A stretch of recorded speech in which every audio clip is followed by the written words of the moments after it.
Quando uma barragem explode nos filmes, pode ser um espetáculo hipnotizante, mas na vida real, tudo se torna totalmente diferente. Agora você está olhando para a maior barragem tecnologicamente avançada do mundo, com um comprimento de 2.335 metros. Até mesmo esse milagre da engenharia foi incapaz de aguentar a enorme pressão de água por trás dela. O Brasil contém 906 barragens cadastradas na Agência Nacional de Mineração. Destas, 46 estão em situação de emergência. Das 46, 3 delas estão em emergência nível 3. Isso significa quando um rompimento é iminente ou está em curso. Desde 2000, o Brasil tem um rompimento de barragem de 1 a cada 2 anos. Mesmo sendo uma construção forte, elas não suportam a pressão imposta pela água. Prova isso foi o rompimento da barragem 14 de julho, que foi a mais recente a estourar. A barragem está localizada entre os municípios de Cotiporã e Bento Gonçalves. O colapso da barragem, que ocorreu no Rio Grande do Sul, mas as fortes chuvas ocasionou em uma elevação de 30 metros de altura do nível da água. A barragem 14 de julho é uma estrutura imponente, com mais de 30 metros de altura e com mais de 100 megawatts, capaz de abastecer mais de 180 mil residências. A barragem é construída com concreto compactado a rolo. Isso significa que ela é construída para conter as águas do próprio reservatório. Essa barragem foi minuciosamente projetada e construída com técnicas avançadas de engenharia, tudo para suportar a pressão da água. Mas, então, o que ocasionou o rompimento da barragem? Após um período de chuvas intensas que ultrapassaram seus 200 milímetros de água, às 13 horas e 40 minutos, o rompimento aconteceu do lado direito da barragem. Com o solo saturado e os níveis de água elevados, a barragem ficou sobrecarregada e não suportou toda essa pressão. Além da barragem 14 de julho, existem mais barragens no Brasil. Dentre elas, 46 estão em estado de emergência total.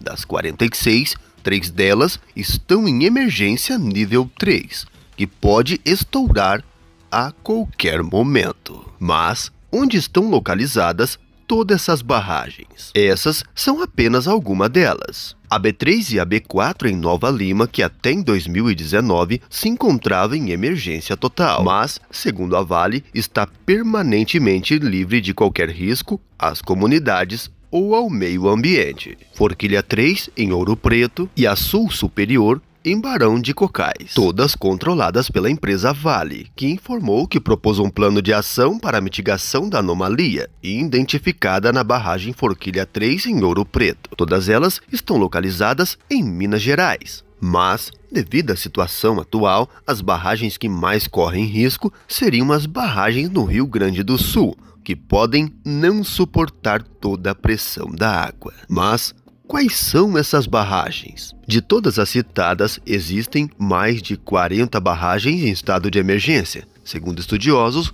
uma anomalia atingiu o Brasil com fortes chuvas, ocasionando o aumento do nível da água. Citaremos alguma delas aqui nesse vídeo. Mas antes, não se esqueça de deixar o seu like, compartilhar com seus amigos e também se inscrever aqui no canal. Uma dessas barragens é a usina hidrelétrica de Bugres, localizada na barragem Salto, em São Francisco de Paula. A outra é a barragem Santa Lúcia, em Putinga. Essas estão sendo monitoradas 24 horas por dia. Devido às altas chuvas e à situação atual da 14 de junho, elas podem não suportar a pressão. Além dessas, existem mais outras que também estão com risco de estourar. A barragem Divisa em Canela, a barragem do Blengue em Canela, Canastra em Canela, Furnas do Segredo em Jaguari, barragem Assentamento Pé Jânio Guedes da Silveira, barragem B2 em São Jerônimo, barragem do Saibro em Viamão, barragem Assentamento Pé Tupi em Taguari, barragem de Viamão, barragem do Assentamento Pé em Belo Horizonte e barragem Lomba do Sabão em Porto Alegre. Todas estão sendo monitoradas em um nível de atenção máximo, devido às fortes chuvas. Mas isso não acontece somente no Brasil. Minas Jadesfonter.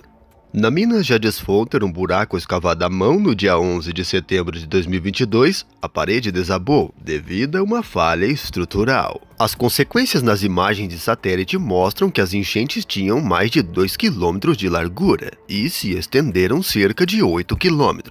Isso, para se ter uma ideia, é equivalente ao comprimento de 94 campos de futebol. A enchente cobriu mais de 26 km² de terra, lama e vários detritos, arrastando infraestruturas, ferrovias, redes de água e postes elétricos, acabando completamente com o funcionamento da cidade. A barragem Braskarvardfoss, localizada no rio da Noruega, também sofreu algo parecido. Quando uma tempestade ficou intensa, trouxe níveis elevados no rio. A barragem ruiu parcialmente. O rio Glomma estava fluindo a 2.500 metros cúbicos por segundo, equivalente a encher uma piscina olímpica por segundo. A sala de controle estava completamente inundada e não foi possível bloquear as escotilhas. As autoridades temeram que a ponte não aguentasse tamanha pressão e até consideraram explodi-la. Felizmente, o colapso da barragem foi milagrosamente controlado.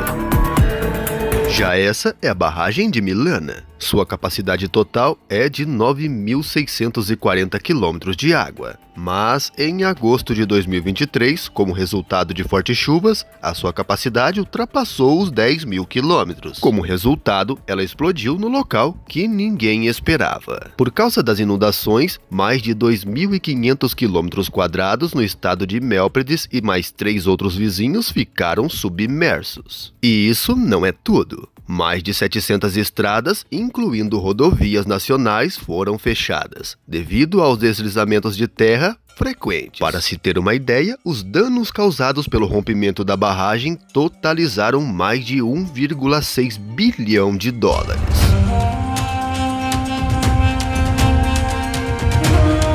No Brasil, os danos do rompimento da barragem em 14 de junho estão estimados em 465 milhões no setor público, 756 milhões no setor privado e mais de 3 bilhões no setor habitacional. Segundo estudiosos, até agora os prejuízos totais já ultrapassaram os 4 bilhões. Atualmente, o Rio Grande do Sul enfrenta uma das maiores catástrofes da história. No entanto, mesmo diante dessa situação, o povo está se unindo em favor ao Rio Grande do Sul. Isso juntamente ao governo, mostrando que mesmo na adversidade, ainda existe uma luz no fim do túnel. Toda essa união será responsável para que o Rio Grande do Sul vença mais esse obstáculo.